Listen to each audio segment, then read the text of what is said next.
Buenos dias. Hello. My name is Teresa Rivero, and I am thrilled to be with you on this webinar and to share with you advice and counsel on academic skills and knowledge needed to succeed in college. I'll spend about 15, 20 minutes or so talking about those skills, and the rest of the time I'll answer any questions you have. And I would really love to hear whether it's through the webinar afterwards, what's missing. You'll have a chance to email your or text your messages in. I'm sorry, I think it's through chat, those in. So let me know what you'd like to be included in these future type presentations. Before I do that, I wanted to just spend a few minutes telling you about myself and really how graduating from high school and college opened the doors to opportunities I never imagined. For example, I work for the Bill and Melinda Gates Foundation, leading our education work in the United States, and I primarily work in southern states like Florida, Georgia, Kentucky, Louisiana, and a number of others. I never thought I'd find myself working with governors and state leaders on education. I never thought I would represent the richest people in the world and their philanthropy. And for me, it did start not just graduating from high school, but really using high school to hone in on some skills and then being able to go to college. And it also continued with taking opportunities that were available to me, even though I didn't know the outcome.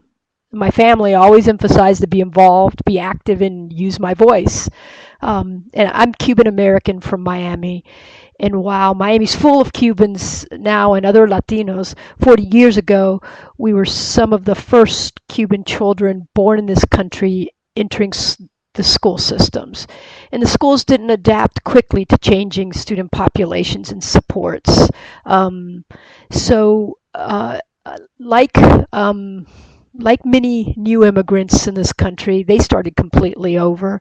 And when arriving to Miami, my father parked cars and my mother worked in a clothing factory. It didn't matter what they had, where they came from, they didn't have anything here. So they rebuilt their lives and they made it possible, right, for us to go to school and learn. And it doesn't mean it was easy or the path was clear.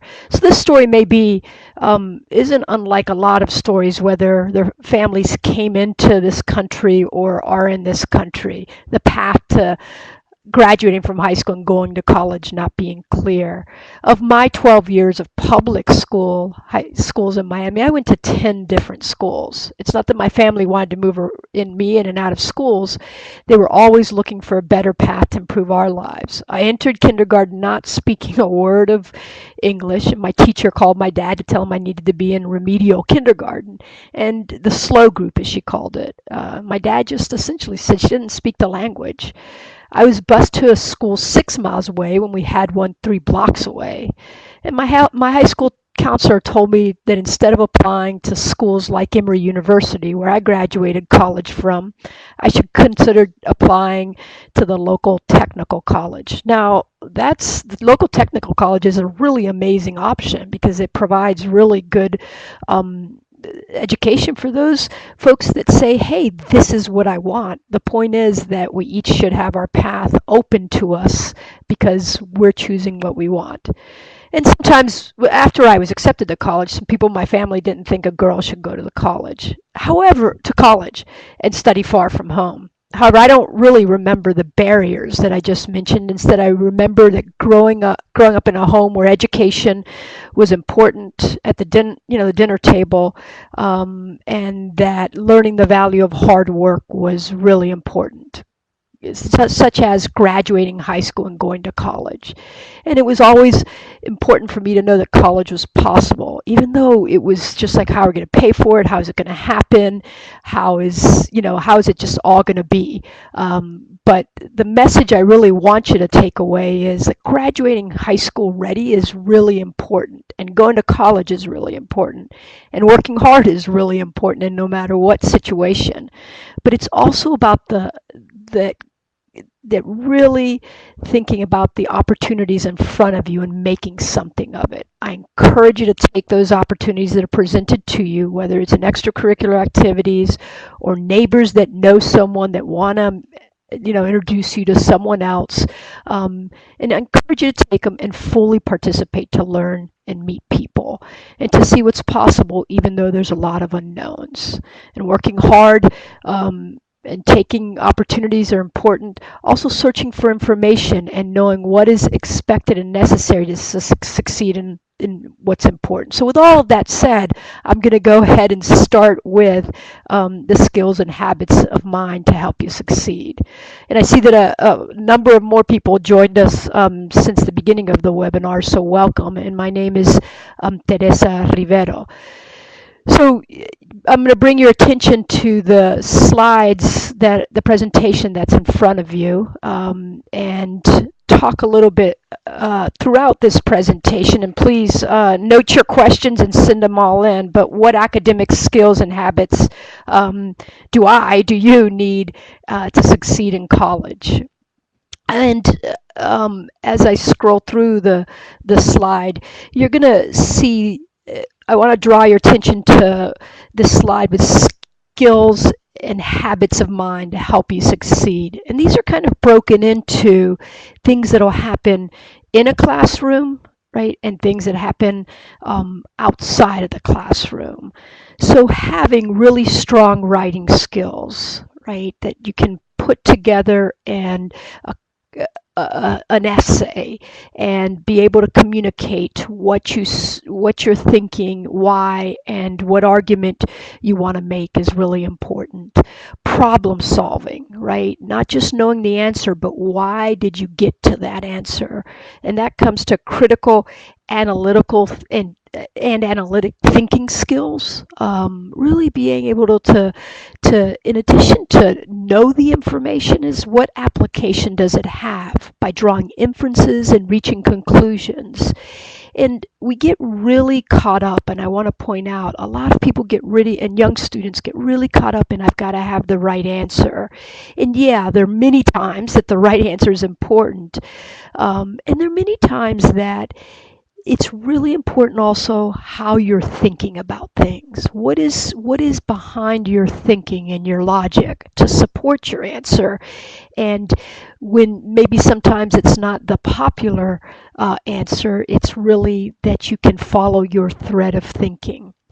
And supporting an opinion with logical argument, that's what I've been talking about. So I think of those as loosely kind of those in-classroom skills, or academic skills that are really key in any area that you're looking at and thinking about. There's the out of habits and skills that are super important as well. And I think of them, and I'm just going to list them, as time management, study habits, inquisitiveness, right? Why is this over here happening? Or what's this course about? Or what's this lecture on campus or my high school about? And then risk taking. And I mean it in a way of stretching yourself in areas that you may say, I'm not prepared, but really stretching yourselves to learn more and think more, accepting feedback, and frankly, learning from mistakes. We all need to make mistakes because that's how we learn, but really when something doesn't go the way you had hoped, or you've made a mistake, in particular in the classroom, or is really seeking that feedback to say, hey, what could I have done differently? And the reason these skills and habits are really important is because as you go into beyond high school and you go to whatever path you choose next, right? Whether it's a 4-year college, 2-year college, going into the workforce because you can earn a livable wage, right? And that your plan is then to go to some type of college, you're going to need to work in groups. You're going to need, no matter what, to analyze situations and think about how to respond to things and what does this mean.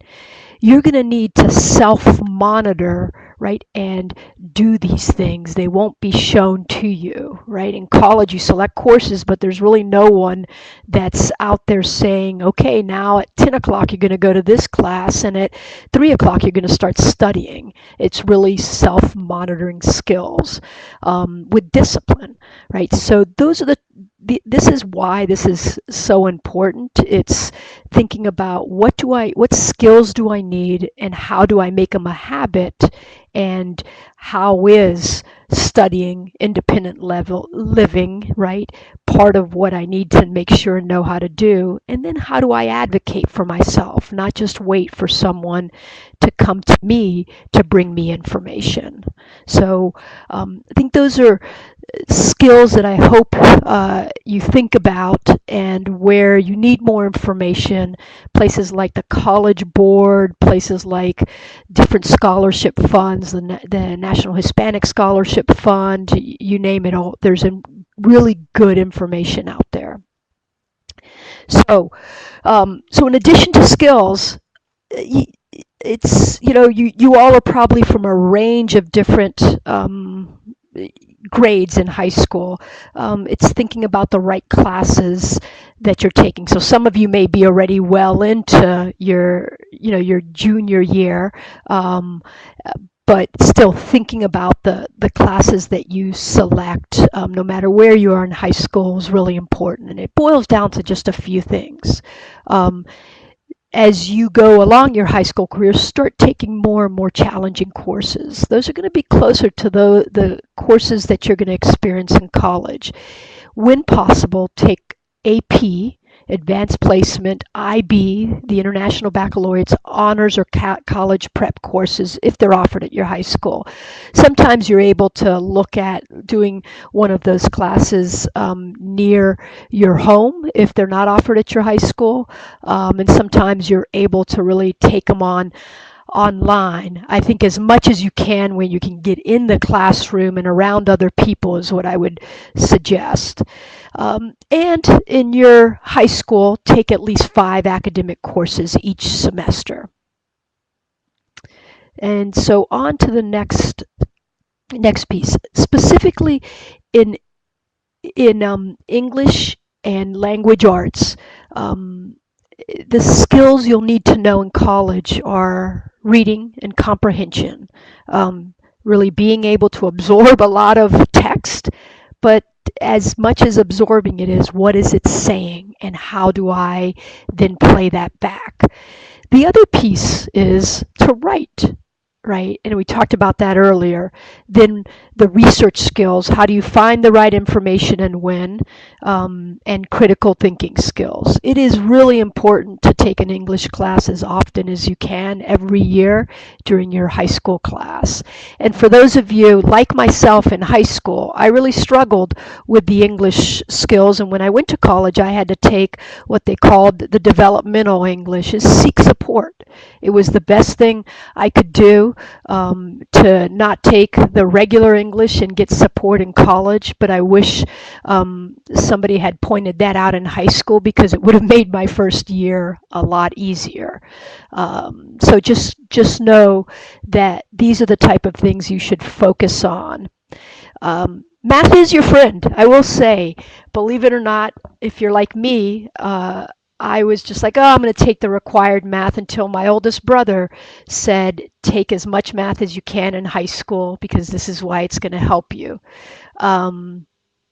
Is things like computation, algebra, trig, mathematical reasoning, statistics. Some high schools offer calculus if you're up to that point. You are going to need, no matter what, math for any career. The reason you take Algebra 1 and 2 is not just because it's the skills that are tested in exams like the SAT and the PSAT. It's because it helps develop analytical thinking skills as well.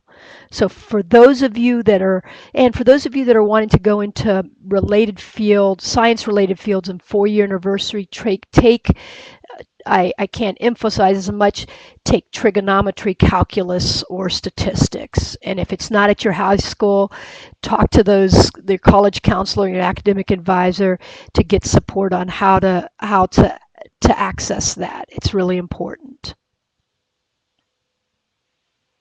Become a rounded student, excuse me. Science helps you develop, again, analytical thinking skills and applying theories to real world problems. Lab classes are great opportunities to apply the skills, and you'll see the type of classes that are suggested. And same with social studies. Social studies is going to help you develop writing and analytical skills and be a deeper thinking student. You could probably tell there's a theme here, and that theme is to really develop your analytical thinking skills and to really look at how to apply those theories in action. And I will say that was really hard for me coming out of high school, and it is exactly what I needed in college. And it took me my first year to just not memorize and use my study skills to know all the information that was being thrown at me, like locked in my mind. Instead, I really had to shift on what is this information telling me? And I encourage you to keep on asking that question. As you ask your question in classes, really do try to do that. Is how is this applicable? What is it that this is telling us? Ask yourself those questions, and of your classmates and your teacher. To be even more well-rounded, a foreign language and arts, music, and sports. These are the skills of speaking a second language is really important today in a global economy. If you speak Spanish, take classes to improve your reading and writing. If you can, learn another language. It does help in developing thinking and reasoning skills. So really thinking about how to communicate and use it through different modes, just not writing and the traditional ways. And in English is how can you expand your repertoire of the languages you know. And it's never too late to start. And then arts, music, and sports, these are all skills that help you, all areas that help you develop discipline, learning from mistakes. Think of it. I tried to play the piano in high school and learn, and I made many mistakes as I was doing that, but it allowed me to continue as I was committed to that learning. The discipline in learning, the learning how to put things together, to play the piano, and the mistakes I would make, and hearing the feedback was important. Same comes from sports and art. No matter how good or how bad you think you are, it's really about how you're putting yourself into and trying. As I move to the next slide, some kind of final advice. If you're like me, my high school I had a graduating class of 1,200 students. My high school was 3 years, 10th, 11th, and 12th grade in Miami, Florida. And we had 4,500 students in a public school, and we probably had 3 counselors. So I do want to say you may feel like your counselor is totally great and accessible to you, and some of you may feel that your high school counselors are so stretched that it's hard to get their attention. My advice to you is seek out their time, right? Keep after it. Contact universities.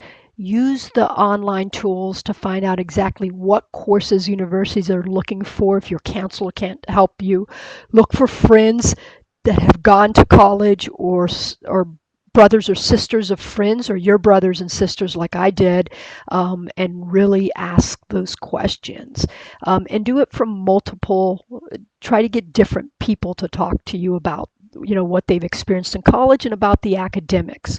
For example, in California, you have to have completed the A through G curriculum to be eligible for a Cal State or University of California admittance. You should know your state laws if you're looking, or requirements if you're looking at a public university or particular states, and the same goes for private institutions. Just make sure that you're aware of what they need and by when. If you're struggling in a class, ask for help. I want to tell you, I didn't just complete college, my bachelor's degree. I went and got a master's in business and a master's in public health. So I have 3 degrees from memory, and school was never easy for me. I would go to class, show up, but I had to ask for help. And when I struggled, I would talk to the professor or the teacher or go to the college support program. Every college usually has a center to help with different things where they're tutors. Professors and teachers, and your high school teachers, when they see you seek help and are really struggling, they're more inclined to help with other sets of materials that'll help you move through a class that's a struggle. And there should be some things that are a struggle for you. It would be great to be fantastic at everything, but that's just not the case. So it's better to accept that and ask for help when you need it. Make sure you have time to do your schoolwork. While I emphasize that extracurricular activities are really good, you should be the judge. And when you know you're spreading yourself too thin, your schoolwork and really getting grounded on those skill and habits are super important. And just ask yourself those questions, because the same is going to apply in college. You'd rather do a few things really well outside of your academic time than spread yourself too thin and not be focused. One thing that's really hard, because I know I didn't do it and I regret it, is I encourage you to stay focused during your senior year. And that just means challenge yourself to take a couple of classes that you would normally stay away from. Just really challenge yourself to keep that curriculum of rigor and challenge, because getting into the rhythm of college classes is going to be a lot easier if you work harder during your last year of high school. It is true, we keep on learning, and if we don't push ourselves, we actually stop learning and then have to get back into that routine. So I just challenge you to do that. And find and remember your inspiration, something that reminds you why you're doing what you do every day. For me, is I loved absolutely volunteering and helping and thinking about how folks transition into new communities and things. And my inspiration was my family, because they left their country and lost everything and rebuilt their lives to give us opportunities that my brothers and I didn't have. And as much as it was an inspiration, I used it as good pressure, not bad pressure. It's really easy for those times to turn into really hard pressure. Be easy on yourself as well. And finally, I'll say build a circle of friends that have the same goals as you do, and that you can help motivate each other. Now, with all of this advice, I am not saying at all don't have fun. Don't cut off any activity that you would do. It's all about a balance and working hard, but do have fun. And the same goes when you go to college. So I'm going to leave this resource slide up. This is just a handful of places. If you haven't gone to, I encourage you to go and talk to, or go and research.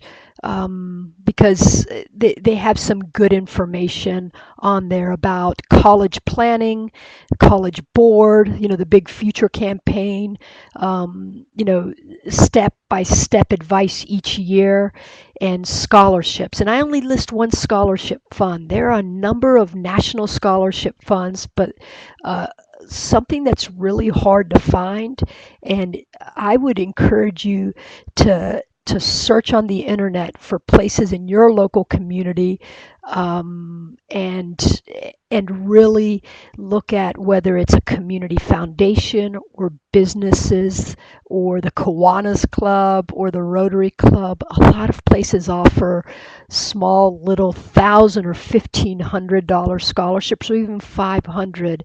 That if you find a handful of those can be really helpful to you.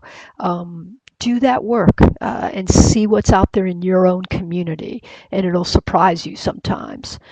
So with that said, I'm going to just go back. I just want to just note in the presentation that we're moving to questions. I'm going to put it back on the resource slide, and I've seen a few questions come in that I'm going to answer for you. The first one I see is how many, someone's asking, how many more classes can you minor with in Spanish, having AP language Spanish test? And I'm assuming that question was about college and minor in college.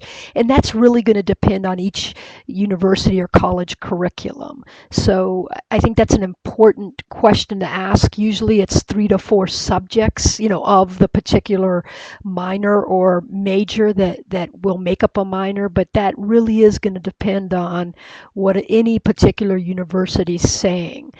So I would encourage you to go to those schools that you're looking at or that you think you may be interested in, is research that online, see if you can find the curriculum and the major and minor list, and see and ask that of an academic advisor. I see another question, that what are some good study habits besides time management and study types? So this is a really good question, because I think it's really easy for folks like me to say, be careful of how you use your time, or use your time really, in this way or that way. The things I would encourage you to do, and I think that really contribute to study, the kind of good habits are, one is really become an adept note taker, right? Somewhere in your community, or even in your high school, or a local adult, development course. A lot of universities offers evenings, at, let's say you're going to Emory University, evening at Emory, right? That may do study skills or something like that. Look for a course, because one of the things is how to take notes is important. How to use your time, and what does that mean, and develop the habit. What does it mean to use time management to study, right? How do you use your time when you're reading a text? You approach it by looking at the text, glancing over it, then understanding what's being asked of you, why you're reading it, then reading it deeply. And how do you take notes against that? It's not copying everything that good note taking will tell you. It's key words and really working through that. So I think there's a few things like that you should be looking at and thinking about. The other thing that's just not just time management or studying skills, is in general, is how you use your time. And you're doing that in high school, but you still have a frame of, you go home, most of you are going home to your families, or really thinking about how do you become more independent, and how does that play into, as you go to college, the use of your time and when you're going to study, and making that a habit. So those are the type of things I would encourage you to do. So I see a couple of other questions have come in while we've been talking. And I saw someone's asking me about what I do at the Gates Foundation, and I'm going to answer a couple of more questions that have come in, and then I'll talk about that for a minute and have some closing statements. Another question that came in that I think is really important, because a lot of people ask this, and I thought the same thing, is what do I do about getting in? If I get into college, a lot of them are too expensive, right? So that was the question, is how, so I'm worried about being able to pay for college. And again, this goes back to looking for scholarships and other small funds. But I got to tell you, do not limit where you apply because you think it's too expensive. I felt that when I applied to college and graduate schools and worried about applying, to schools that were too expensive. Don't make that the barrier to why you don't apply to colleges to keep options open. Is make your opportunity and apply to where you think is a best fit, and apply to a range, and aim high. But the thing about using your own self-advocacy skills, in addition to going to external scholarships, is always try to interview with the college, even if they don't require it. Ask to meet with financial aid, ask to meet with an academic advisor, and ask about the different need-based and merit-based scholarships they have. Show your interest, let them know that you are willing to work really hard and make your opportunity. I can't encourage you. That's a great question, because I can't encourage you more than anything else you might do as you're in the college application process. Don't limit your options because you think it's too expensive. When there's a list of questions that there's one website, and I'm just trying to see it while I'm talking to you all, about somebody asked about college counselors, and what are the type of questions I should be asking my college counselor. And I'm going to encourage you to go to Big Future. If you Google bigfuture.collegeboard.org, or you can Google 20 questions to ask your school counselor. I'm going to encourage you to look at that list. It ranges from what courses do I need to take to be ready for college, some of the stuff we covered today, to how does our school compare to others in terms of test scores and reputations. There's about 20 questions. Go to these and get to your high school counselor and ask there, and ask a couple of your favorite teachers that are really you've had experience in getting to know, to let them answer some of these questions as well. And so another question that came in is, what are some of the things I wish I had known? Boy, I wish that's a good but hard question, because it's easy to look back, right, and say, hey, I wish I had have known this and done this. But I was committed to working really hard, which I know all of you on this phone call, on this webinar are, because I know that if you're on a webinar like this, you are searching for information, you're out there, you're thinking about what this all means. So that you're committed to working really hard and making your opportunity is one thing. I wish I just had have known that figuring out how to make college academics a routine, that I would have approached it like I had a full-time job and set what those hours would be, instead of letting it completely consume, and not taking the breaks to go and enjoy some of the lectures that were on campus, or enjoy that the Dalai Lama was coming on campus to give a meditation seminar, or that there was, a soccer game that I would have really liked to have seen one of my friends play in. To really make that time and space, and to know that getting in to college and doing that work is a privilege, and putting it in perspective, but that it takes a lot of hard work, would have been great. I also really would have liked to have known how to use my electives in college, not just to further what I thought would be good for a career, but instead good for my own individual learning, and adding to the ability to reason, logic, and expand my thinking, not just to be narrowly focused on my major, but what were the classes that would expand my thinking deeply.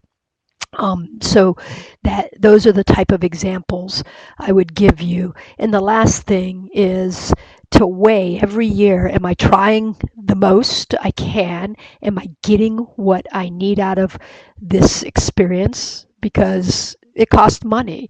And am I still committed? To really ask myself those hard questions. So what I do at the Bill and Melinda Gates Foundation, I am a lead senior program officer in the education work. In the U.S., we focus on college and career readiness. I focus mainly on K-12, so up to high school age, and in making sure that all students in this country are ready to graduate high school, ready with the skills necessary to be college ready. And I just want to say that we believe at the Gates Foundation, as so many people do, that college readiness, those skills needed to be ready to succeed in college, apply in the workforce, right? So it's not about just, okay, well, go to college. It's really about the critical and analytical thinking skills that experiences in college teach you. So I get to work with states, school districts, different nonprofits working on system level reform. So it's because it's the Gates Foundation, it's kind of geeky. We're working on data systems, we're working on teacher, support systems. So it's a lot of kind of high level and not necessary system reform, and not necessarily okay, how do I go into one school and work with, a set of teachers. We're usually working at the commissioner of education level in the state, or with a governor who is working deeply on education.